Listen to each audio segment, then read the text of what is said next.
Brought to you by TechnoSpark 20 series smartphones. I'm superhuman. हमारा जो प्रयास है वो पूरी की पूरी मध्य प्रदेश की सभी सीटें भारतीय जनता पार्टी को प्राप्त हो, इसके लिए हम कड़ी से कड़ी मेहनत पूरे प्रदेश में कर रहे हैं। देश की बात करें तो 400 पार का नारा बीजेपी ने दिया है, उसको लेकर आप क्या सोचती हैं? अगर नारा दिया है तो वो बिना सोच समझ के तो नारा नहीं दिया जाता। सरकार की सरकार गिराना, प्रादेशिक सरकार दूसरी बनाना, ये नाटक सब पहले से होते रहे। लेकिन हाँ, एक बात जरूर है, एंड चुनाव में कोई अगर बदल करे जाए तो मुझे भी आश्चर्य होता है। हम कांग्रेस के प्रत्याशी ने नामांकन वापस लिया, बीजेपी में आ गए, ये सब हुआ तो क्या मध्य प्रदेश बीजेपी के नेतृत्व ने, क्योंकि आप वरिष्ठ नेता हैं, क्या आपसे राय मशवरा किया? एक बात आप सुनो, इस पर मैं मेरी बात पहले ही बता चुकी हूँ। क्या आपके पास फोन आ रहे हैं नोटा को लेकर कि वो नोटा दबाएंगे, कांग्रेस इसको मुद्दा बना कर लिया। देखो, अगर हमारे ही लोगों के मन में कोई बात होती है तो उसको हम कब जा करके हमने समझा भी दिया, और मुझे यहाँ से फोन आए, वो मेरे अपने लोग हैं। देश में जब भी राजनीतिक शुचिता की बात होती है तो ताई यानी कि सुमित्रा महाजन जी का नाम सबसे ऊपर आता है। बीजेपी की बहुत पुरानी और कद्दावर नेता हैं सुमित्रा महाजन। अगर हम इंदौर की बात करें तो इंदौर में उनसे ज़्यादा जो पुराना नेता है, कद्दावर नेता है, वो बीजेपी और कांग्रेस दोनों में ही नहीं मिलेगा। और इस वक्त एमपी तक पर हमारे साथ सुमित्रा महाजन जी, पूर्व लोकसभा स्पीकर, यहाँ से सांसद भी रही हैं, हमारे साथ मौजूद हैं। ताई, बहुत स्वागत एमपी तक पर आपका। जी धन्यवाद। बताओ मैं जी, मुझे बताएं कि लोकसभा चुनाव को लेकर क्या लग रहा है, बीजेपी इस बार क्या कमाल करेगी? मध्य प्रदेश की बात कर रहे हो? मध्य प्रदेश में तो हमने सभी सीटें जीतना चाहिए। जो मेहनत हो रही है वो, यानी आपके मन में सवाल आएगा छिंदवाड़ा का क्या, फलाना का क्या, लेकिन हमारा जो प्रयास है वो पूरी की पूरी मध्य प्रदेश की सभी सीटें भारतीय जनता पार्टी को प्राप्त हो, इसके लिए हम कड़ी से कड़ी मेहनत पूरे प्रदेश में कर रहे हैं। 29 की 29 सीटों का टारगेट इस बार बीजेपी ने मध्य प्रदेश में रखा। देश की बात करें तो 400 पार का नारा बीजेपी ने दिया है, उसको लेकर आप क्या सोचती हैं? अगर नारा दिया है तो वो बिना सोच समझ के तो नारा नहीं दिया जाता। और मेरा सबको पूछना है कि इसमें सबको इतना आश्चर्य क्या लगता। हम देखो, कभी तो हम 2 पे थे, 2 से होते होते 89 से सरकार बनाई, उसके बाद बढ़ते ही चले गए, और 2014 में तो हमारी सरकार अच्छे से बनी, 2019 में हमारी सीटें बढ़ी। और एक बात ये, जो आज तक काम नहीं हुए थे, ऐसे कई काम माननीय नरेंद्र मोदी जी के नेतृत्व में उनके पूरे मंत्रालय ने, सभी मंत्रिमंडल ने वो काम करके दिखा है। लोकसभा में पारित किए है ना, सिटीजनशिप अमेंडमेंट एक्ट। आज सालों साल से हमारे इंदौर में कई ऐसे हमारे सिंधी भाई थे, वो नागरिकता की लड़ाई लड़ रहे थे, हम यही रह रहे, हमें वहाँ से एक प्रकार से भगा दिया गया पाकिस्तान से। हम जाए तो जाए कहाँ, हमारा देश है। तो जब तक नागरिकता नहीं मिलेगी, हमें नौकरी नहीं मिलेगी, हम कोई मकान नहीं खरीद सकेंगे, कई साल से हो। तो वो नागरिकता संशोधन विधेयक ला करके ऐसे जो सताए हुए, जो दूसरे देशों में हमारे भाई अल्पसंख्यक है, चाहे सिख हो चाहे कोई हो, हिंदू तो है ही, तो इनको सबको नागरिकता देने की बात कई वर्षों से डिमांड हो रही, वो पूरी कराई है हमने, यानी हमारी सरकार ने, नरेंद्र भाई की सरकार ने, उनके नेतृत्व में पूरी हो गई। कश्मीर की बात वही है। तो कश्मीर में भी कई सालों से मांग हो रही है, हमने तो लड़ाइयाँ लड़ी उसके लिए। हमारे अटल जी तो आखिरी तक दुख जताते थे कि मैं क्यों, हमारे नेता को मैं वहाँ पे क्यों छोड़ के जाने दिया, मैंने अंदर बिना परवाना जो अंदर गए थे उस समय।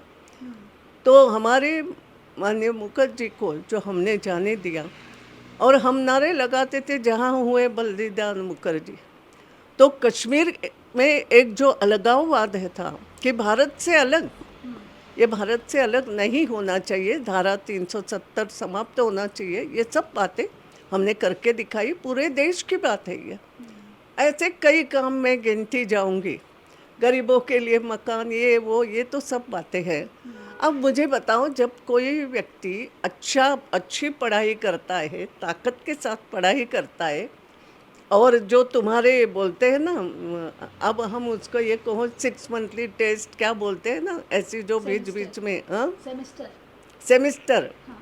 सेमिस्टर में अगर अच्छा करता जा रहा है, अच्छा करता जा रहा है, दिख रहा है पूरा हिंदुस्तान खुश हो रहा है। हाँ, और सबसे ऊपर तो बात हो गई 500 सालों की पूरे हिंदुस्तान की लड़ाई, रामलला को प्रतिष्ठित कराना अयोध्या में, ये एक। तो सब काम तो ऐसे इसमें अगर हम नहीं कहेंगे कि हमारा बच्चा तो फर्स्ट क्लास फर्स्ट में पास हुआ, केवल फर्स्ट क्लास नहीं, फर्स्ट क्लास फर्स्ट आना चाहिए, ये अपेक्षा करें तो गलत क्या है।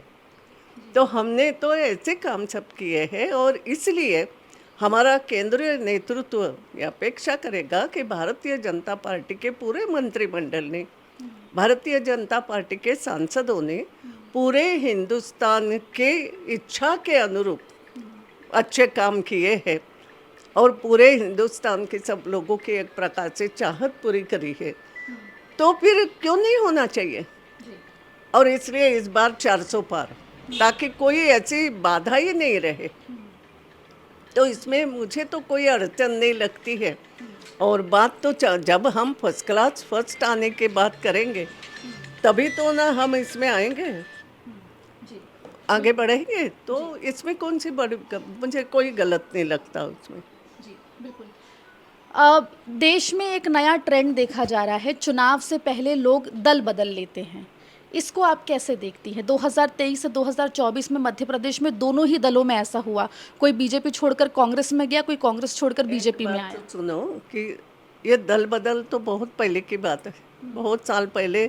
तो आपको याद हो, हरियाणा में तो कोई आया राम गया राम, तब तो मैं कोई पार्लियामेंट मेंबर वगैरह नहीं थी मेरे ख्याल से, मगर तब से ये सुन रहे हैं। तो ये देन किसकी है? सरकार की, सरकार गिराना, प्रादेशिक सरकार दूसरी बनाना, ये नाटक सब पहले से होते रहे। लेकिन हाँ, एक बात ज़रूर है, एंड चुनाव में कोई अगर बदल करे जाए तो मुझे भी आश्चर्य होता है। लेकिन अब हो रहा है, तो हम और आप क्या करें उसको, ये बात है।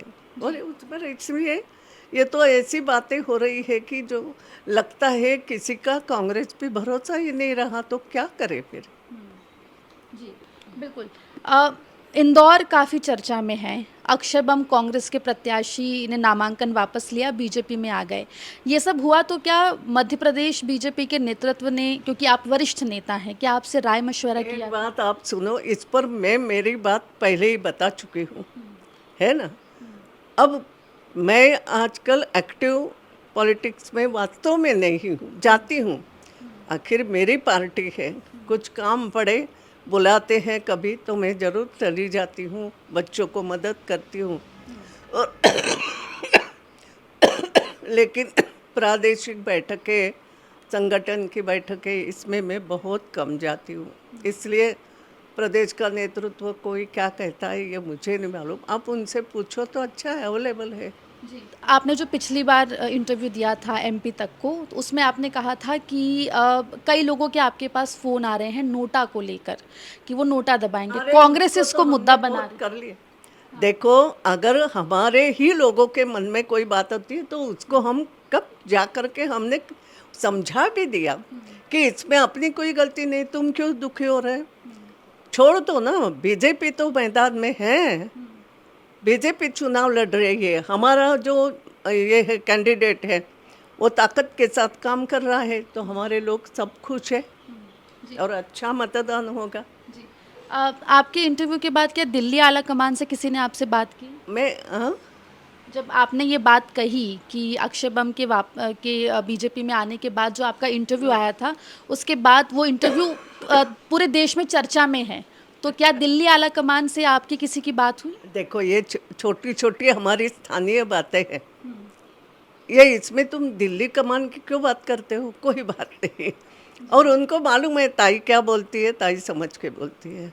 तो कहीं ऐसी कोई बात नहीं है। और मुझे यहाँ से फ़ोन आए, वो मेरे अपने लोग हैं, समझो, जो मेरे वोटर हैं। मेरे इसलिए कह रही हूँ, 8-8 बार मुझे वोट दिए हैं लोगों ने यहाँ पे, और 9वीं बार भी हमारे सांसद को वोट दिए, यानी भाजपा के वोटर हैं।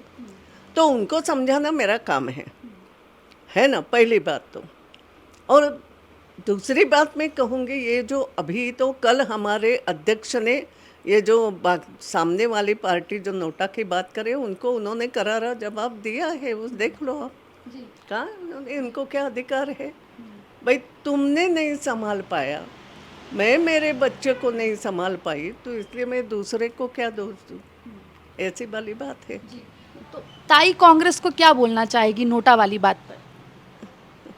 मैं इतना ही बोलूँगी, वही जो अभी बोला हम, कि भैया गलती किसकी है? तुम्हारे कैंडिडेट जो तुमने चुने थे ना, हमने तो नहीं तुम्हें दिए कि इसको कांग्रेस का कैंडिडेट बना दो। ये तुम्हारा अपना चॉइस था, जो कांग्रेस का तुमने कैंडिडेट बनाया। हमें क्या मालूम तुमने क्या देख के बनाया? बनाया तो फिर कड़ी मेहनत सबको करना चाहिए। जैसे हमारे शंकर ललवानी के लिए एक एक कार्यकर्ता बीजेपी का लगा है, उसके मन में जरा सी भी बात आती है, इस मोहल्ले में गड़बड़ लग रही है, जाके कार्यालय में बताता है। फिर कार्यालय से जाके वहाँ देखा जाता है क्या समस्या है, क्या नहीं है, ठीक किया जाता है। ये तो हमारे कार्यकर्ता मेहनत करे, क्योंकि हमारे पार्टी का वो कैंडिडेट है। तो तुम्हारे पार्टी का कैंडिडेट तुमने संभालना चाहिए। और अब तुम लोगों को बोल रहे नोटा करो, क्यों? भाग कौन गया? तुम्हारा ना, तुम मैदान से नीचे हो गए, तुम्हारा डमी कैंडिडेट। अब ये तो मुझे भी मालूम पड़ा, हम भी जब हम फॉर्म भरते थे तो चाहे डमी कैंडिडेट हो चाहे सही कैंडिडेट हो, लेकिन दोनों फॉर्म अच्छे वकीलों से जांच करके भरे। हमारे भी वकील बैठे रहते थे। मेरा तो 8 चुनाव का अनुभव आपको भी मालूम है, एक एक चीज़ देखी जाती। तुम्हारा जो डमी कैंडिडेट, उसका तो पहले ही रिजेक्ट हो गया। तो अरे भैया, तुम्हें पार्टी चलाने नहीं आती, तुम जनता को क्यों उल्टा सीधा समझा रहे हो? मेरा ये कहना है, ऐसा नहीं है। और बड़ा कोई उम्र में बड़े ना, तुम्हारा कैंडिडेट मेजर है, माइनर व्यक्ति, छोटा बच्चा तो नहीं जिसको कोई भगा दे। तो वो जब पीछे हट गया, और तुम लोगों को क्यों गलत सिखा रहे हो? आज काम हो रहे हैं, माननीय नरेंद्र मोदी के नेतृत्व में पूरे हिंदुस्तान में भी विकास के काम हो रहे हैं। इंदौर में भी विकास के काम हुए हैं। मैं गांव-गांव जाके हमने प्रधानमंत्री सड़क से और कई सारे काम करे हैं। तो विकास के काम हो रहे हैं, सबको दिख रहे हैं। और तुम क्यों नोटा कर रहे हो? कोई कैसे अच्छा नहीं? भारतीय जनता पार्टी अच्छी है, कमल का फूल खिल रहा है, तो लोग क्यों नोटा करेंगे? मुझे नहीं लगता कोई करेगा। जी, बिल्कुल। तो पूर्व लोकसभा स्पीकर और ताई सुमित्रा महाजन हमारे साथ जुड़ी थी। उन्होंने कहा कि जो भी रूठे हैं उनको बीजेपी ने मना लिया है, और कांग्रेस को लेकर बिल्कुल जो है कहती हुई नज़र आई कि कांग्रेस अपना कैंडिडेट जो है वो नहीं संभाल पाई, और इसीलिए कांग्रेस को नोटा को लेकर बात कहने का कोई अधिकार नहीं है। इंदौर से MP तक के लिए आकांक्षा ठाकुर।